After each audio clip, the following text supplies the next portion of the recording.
জুবিন গাৰ্গ হৈছে আগ্নেয়গিৰি। এই আগ্নেয়গিৰিৰ লগত যদি আপোনাৰ হিমন্ত বিশ্ব শৰ্মাই যদি ৰাজনীতি কৰিবলৈ যায় তেনেহলে কিন্তু হিমন্ত বিশ্ব শৰ্মা দলি পুৰি কিন্তু ছাই হৈ যাব। এই কথাটো হিমন্ত বিশ্ব শৰ্মাই অতিকে অনুধাৱন কৰা উচিত বুলি মই ভাবো। আন্তৰিক শ্ৰদ্ধা জনাইছো। আচলতে আপোনালোক সকলোৱে মৰমৰ প্ৰাণৰ শিল্পী জুবিন গাৰ্গ ডাঙৰীয়া আমাৰ মাজৰ পৰা হেৰাই গ'ল। আমাৰ অতিকে মৰমৰ হাৰ্থব জুবিন গাৰ্গ ডাঙৰীয়াৰ উচিত তদন্ত আৰু ন্যায়ৰ দাবীত আচলতে আজি আমি এই সংবাদমেলখন আয়োজন কৰিব লগাটোৱে হৈছে অতিকৈ দুৰ্ভাগ্যজনক আৰু অতিকে পৰিতাপৰ বিষয়। আচলতে জুবিন গাৰ্গৰ মৃত্যুৰ উচিত তদন্ত আৰু ন্যায়ৰ দাবীত সমগ্ৰ অসমতে আচলতে প্ৰতিবাদ কৰিছে, ৰাইজে প্ৰতিবাদ কৰিছে, বিভিন্ন দল সংগঠনে প্ৰতিবাদ কৰিছে, কিন্তু চৰকাৰে এই প্ৰতিবাদক বিপথে পৰিচালিত কৰাৰ বাবে বিভিন্ন ধৰণে ৰাজনীতি কৰা দেখা পৰিলক্ষিত হৈছে। গতিকে মই চৰকাৰকো অনুৰোধ জনাইছো, আপোনালোকে জুবিন গাৰ্গ নামৰ এই হত্যাটোৰ লগত আচলতে ৰাজনীতি কৰা বাদ দিয়ক। জুবিন গাৰ্গ হৈছে আগ্নেয়গিৰি। এই আগ্নেয়গিৰিৰ লগত যদি আপোনাৰ হিমন্ত বিশ্ব শৰ্মাই যদি ৰাজনীতি কৰিবলৈ যায় তেনেহলে কিন্তু হিমন্ত বিশ্ব শৰ্মা দলি পুৰি কিন্তু ছাই হৈ যাব। এই কথাটো হিমন্ত বিশ্ব শৰ্মাই অতিকে অনুধাৱন কৰা উচিত বুলি মই ভাবো। আমি কেইটামান বিষয় লৈ আজি সংবাদমেলখন আয়োজন কৰিছো। জুবিন গাৰ্গৰ ন্যায়ৰ নামত আচলতে ৰাজনীতি কোনে কৰিছে, এইটো হৈছে আটাইতকৈ গুৰুত্বপূৰ্ণ এক প্ৰশ্ন। আচলতে জুবিন গাৰ্গৰ ন্যায়ৰ নামত ৰাজনীতি কোনে কৰিছে? SIT আৰু CID কোনে গঠন কৰিছে?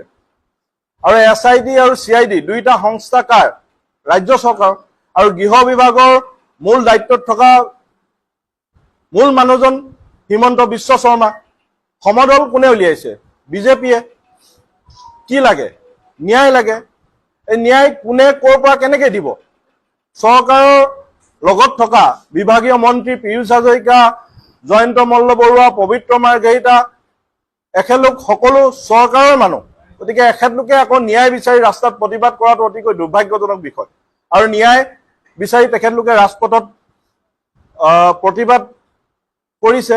আচলতে ন্যায় কোনে দিব? আচলতে হিমন্ত বিশ্ব শৰ্মাৰ ওপৰত পবিত্ৰ মাৰ্ঘেৰিটা, পীয়ুষ হাজৰিকা, জয়ন্ত মল্ল বৰুৱাৰ বিশ্বাস নাই নেকি যে তেখেতৰ বিৰুদ্ধে তেখেতলোকে ৰাজপথত ন্যায় যাত্ৰাত অংশগ্ৰহণ কৰিছে? ন্যায় কোনে দিব? আচলতে কাক ন্যায় বিচাৰিছে? আমি আচলতে পাগল নেকি? আমি ন্যায় কাক বিচাৰিছে আচলতে তেওঁলোকে? দ্বিতীয়টা আমাৰ প্ৰশ্ন হৈছে,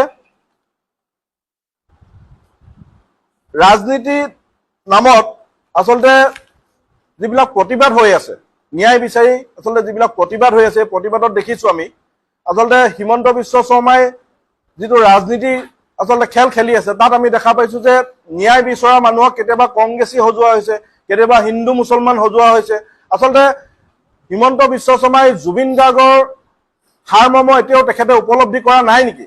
জুবিন গাৰ্গৰ যেতিয়া পাৰ্থিৱ শৰীৰ এয়াৰপৰ্টৰ পৰা যেতিয়া ৰাজপথেৰে লৈ অহা হৈছিলে তেতিয়া অগণন লোকে জুবিন গাৰ্গক চাবলৈ তাত উপস্থিত হৈছিলে। তাত কোনো হিন্দু মুছলমান বুলি নাছিলে।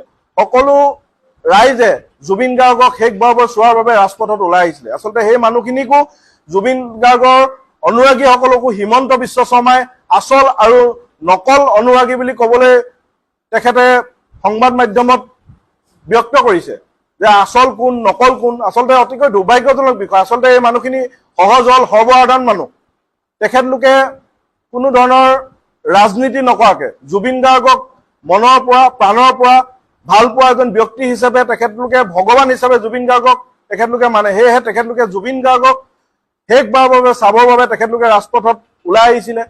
আপোনালোকে নিতৌ দেখিব যে সোণাপুৰত যিটো জুবিন ক্ষেত্ৰ আছে, তাত প্ৰত্যেক দিনাই বিভিন্ন ঠাইৰ পৰা অগণন লোক আহিছে। তেখেতলোকে জুবিন গাৰ্গৰ শেষবাৰৰ বাবে তেখেতলোকক এখন গামোচা, কোনোবাই এপাহ ফুল, কোনোবাই জুবিন গাৰ্গে চাদা টেমা ভাল পাইছিলে বাবে সৰু এটা চাদা টেমা লৈ আহিছে। আচলতে এনেবোৰ বিভিন্ন বস্তুৱে আচলতে জুবিন গাৰ্গক শ্ৰদ্ধাঞ্জলি জনাবলৈ তেখেতলোকে উপস্থিত হৈছে তাত। আৰু সেই মানুহখিনিৰ ক্ষেত্ৰত হিমন্ত বিশ্ব শৰ্মাই SOP জাৰি কৰিছে। এই বিষয়টোৱে হৈছে অতিকৈ দুৰ্ভাগ্যজনক বিষয়। আচলতে শিৱসাগৰ, যোৰহাট, ডিব্ৰুগড় এই ঠাইৰ পৰা বিভিন্ন লোক গুৱাহাটীলৈ আগমন কৰিছে আৰু গুৱাহাটীলৈ যোৱাৰ পথতে তেখেতলোকে ৰাস্তাৰ কাষতে যিহেতু সোণাপুৰ পৰে, গতিকে সোণাপুৰৰ জুবিন ক্ষেত্ৰত তেখেতলোকে জুবিন গাৰ্গক সমাধি ক্ষেত্ৰখন চোৱাৰ বাবে তেখেতলোকে ইচ্ছা প্ৰকাশ কৰে আৰু সেই ইচ্ছা প্ৰকাশ কৰিয়ে তেখেতলোকে জুবিন গাৰ্গৰ সমাধিস্থলীত উপস্থিত হয় আৰু সেই মানুহখিনিক হিমন্ত বিশ্ব শৰ্মা দেৱে SOP জাৰি কৰাটো অতিশয় দুৰ্ভাগ্যজনক বিষয়। যিসকলে মদ খাই জুবিন ক্ষেত্ৰত উশৃংখল পৰিৱেশ সৃষ্টি কৰিছে সেইসকলৰ ওপৰত হিমন্ত বিশ্ব শৰ্মা দেৱে ব্যৱস্থা গ্ৰহণ কৰক, তাত আমাৰ কোনো ধৰণৰ আপত্তি নাই। কিন্তু এগৰাকী মাকৰ লগত অহা 7 বছৰীয়া ছমহীয়া শিশুটোৱে কিন্তু মদ পান কৰিতো জুবিন ক্ষেত্ৰলৈ তেখেতলোক নাহে। অবুজ শিশুসকলৰ ওপৰতো হিমন্ত বিশ্ব শৰ্মাই SOP জাৰি কৰিছে নেকি? আমাৰ প্ৰশ্ন আছে।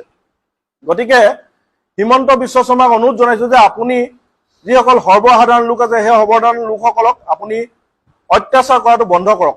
আমি দেখিছো যে হিমন্ত বিশ্ব শৰ্মা দেৱে বিভিন্ন সময়ত জুবিন গাৰ্গে জাতি ধৰ্ম বৰ্ণ নিৰ্বিশেষে সকলোকে একগোট কৰি তেখেতে পুনৰ অসম দেখাৰ সপোন দেখিছিলে। আচলতে হিমন্ত বিশ্ব শৰ্মা দেৱে জাতি ধৰ্ম নিৰ্বিশেষে থকা একেলগ হোৱা এই মানুহখিনিক ভাগ কৰাৰ বাবে তেখেতে ষড়যন্ত্ৰ ৰচনা কৰিছে।